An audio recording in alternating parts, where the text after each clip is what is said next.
ప్రభుత్వ పాఠశాలల్లో విద్యార్థులకు అందించే మధ్యాహ్న భోజనం విషయంలో ఏమాత్రం నిర్లక్ష్యం వహించినా తప్పు పునరావృతమైన కఠిన చర్యలు తప్పవని విద్యాశాఖ మంత్రి నారా లోకేష్ అధికారులను తీవ్రంగా హెచ్చరించారు. చిన్న సమస్య ఉన్నా వెంటనే గుర్తించి పరిష్కరించాలని, ఈ పవిత్ర బాధ్యతను ప్రతి ఒక్కరూ గుర్తెరిగి నడుచుకోవాలని స్పష్టం చేశారు. ఎన్టీఆర్ జిల్లా మైలవరంలోని ఓ పాఠశాలలో ఇటీవల మధ్యాహ్న భోజనంపై వివాదం తలెత్తిన నేపథ్యంలో ఆయన మంగళవారం ఆకస్మిక తనిఖీ చేపట్టారు. మైలవరం దేవుని చెరువు తారకరామనగర్ మండల పరిషత్ ఆదర్శ ప్రాథమిక పాఠశాలకు వెళ్లిన మంత్రి లోకేష్ విద్యార్థులకు అందిస్తున్న భోజనాన్ని స్వయంగా తిని నాణ్యతను పరిశీలించారు. ఈ సందర్భంగా మంత్రి లోకేష్ విద్యార్థులతో నేరుగా మాట్లాడారు. కొత్త కాంట్రాక్టర్ అందిస్తున్న భోజనం ఎలా ఉందని అడిగి తెలుసుకున్నారు. భోజనం బాగుందని విద్యార్థులు బదులిచ్చారు. వివాదం జరిగిన రోజు అంతకు ముందు భోజనం ఎలా ఉండేదని కూడా మంత్రి ఆరా తీశారు. భోజనంలో ఏమైనా సమస్యలు ఉంటే ముందుగా తల్లిదండ్రులకు చెప్పాలని విద్యార్థులకు సూచించారు. ఇకపై భోజనం నాణ్యతపై లీప్ యాప్ ద్వారా తల్లిదండ్రుల అభిప్రాయాలు తెలుసుకుంటామని, మరోసారి ఇలాంటి తప్పులు జరగకుండా చూసుకుంటామని హామీ ఇచ్చారు. భోజనం సిద్ధమయ్యాక ప్రతిరోజు ఒక ఉపాధ్యాయుడు నాణ్యతను పరిశీలిస్తున్నారా అని సిబ్బందిని ప్రశ్నించారు. అనంతరం అధికారులతో మాట్లాడిన మంత్రి విధి నిర్వహణలో నిర్లక్ష్యం వహించవద్దని గట్టిగా హెచ్చరించారు. మీపై పవిత్ర బాధ్యత ఉందని, విద్యార్థులకు సంబంధించి చిన్న చిన్న సమస్యలు ఉన్నా తెలుసుకోవాలని, వెంటనే పరిష్కరించాలని కోరారు. మీరందరూ ఈ మధ్యాహ్న భోజనం పథకం కానీ అన్ని చాలా క్లోజ్ గా వాచ్ చేయాలి. ఇంకొకసారి కానీ కంప్లైంట్ వస్తే చాలా ఫర్మ్గా ఉంటుంది డిపార్ట్మెంట్ మీద. Word very clear. ఇప్పుడు మీకు అడ్మినిస్ట్రేటివ్ బర్డెన్ తగ్గించాం, అంతా సీనియారిటీ లిస్టులు కానీ అన్ని ఫైనలైజ్ చేశాం. రెస్పాన్సిబిలిటీ మీది. ఇంకొకసారిగా నాకు ఎక్కడి నుంచి కంప్లైంట్ వస్తుందంటే ఐ టేక్ ఫర్మ్ యాక్షన్, తర్వాత నన్ను అడగద్దాను. బాధ్యత మీది. ఎక్కడ నాణ్యత లేకపోతే కరెక్ట్ చేసుకోవాల్సిన అవసరం మీ పైన మీరు మానిటర్ చేయాలి. రెండోది, ఉపాధ్యాయులు కూడా మనం టేస్ట్ చేయాలని పెట్టాం. అది చేస్తున్నారు లేదా మీరు మానిటర్ చేయాలి. ఎంఈఓగా మీరు మానిటర్ చేయాలి. రమణ, ఇప్పుడు ఫుడ్ టేస్ట్ చేయాలని మనం చెప్తున్నాం. ఎంఈఓలు మానిటర్ చేసుకోవాలి ఎవ్రీడే. డిఓలు కూడా మానిటర్ చేయాలి. నెంబర్ 1. నెంబర్ 2, ఇప్పుడు పేరెంట్స్ ఫోన్ నెంబర్స్ అని మన దగ్గర ఇంకా 5 స్టార్ట్ చేయండి. ఎవ్రీ వీక్ చేయండి.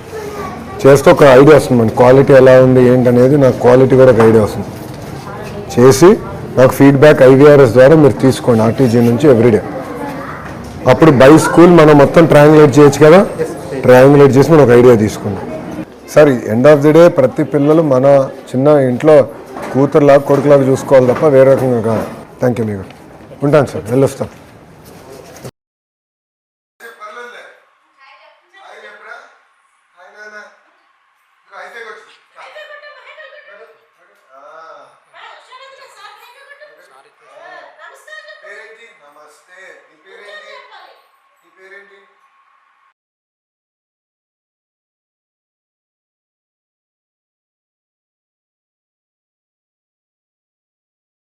ప్లేట్ ఎవరు ఉంటుంది కదా, ఒక ప్లేట్ నీదా తినేసా? భోంచేసావు కదా. ఓకే, థ్యాంక్ యూ బుజ్జి. నేను వేసుకుంటానమ్మా, అంత తిన్నా. పిల్లలంతా నేను తినలేనమ్మా, అందుకే. మీరు పెరిగే వయసురా, మీరు ఎంత తిన్నా పర్లా. థ్యాంక్ యూ తల్లి, థ్యాంక్ యూ అమ్మా. ఏంటి విషయాలు? బాగా చదువుతున్నారా? మీరు ఏ క్లాస్ రా? ఒక నిమిషం ఒక్కొక్కరు మాట్లాడాలి. కానీ 4th 5th ఉన్నారా? ఓకే, 4th వాళ్ళు చేతులు పైకెత్తండి. Okay, good. ఫేవరెట్ సబ్జెక్ట్ ఏంటి? ఇంగ్లీష్. మీకు? తెలుగు. ఆల్రౌండరా? మ్యాథ్స్ ఇష్టం లేదు ఎవరికి ఇక్కడ? సైన్స్?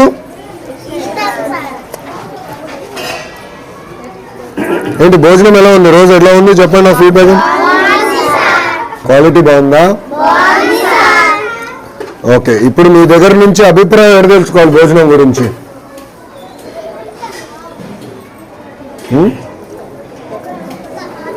ఒకవేళ భోజనం బాగాలేకపోతే ఇంటికి వెళ్ళి అమ్మ నాన్నకి చెప్తారా?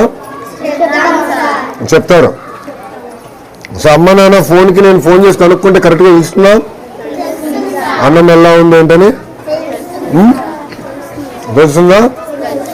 ఓకే, సో నేను మొత్తం వివరాలు కనుక్కుంటానమ్మా. ఓకేనా?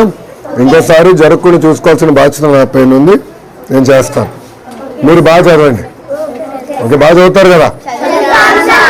ఓకే అమ్మా, థ్యాంక్ యూ రా.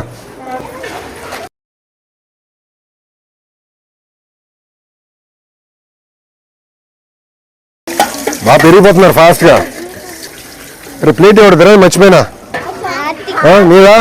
థ్యాంక్ యూ నాన్న, క్లీన్గానే కడిగా.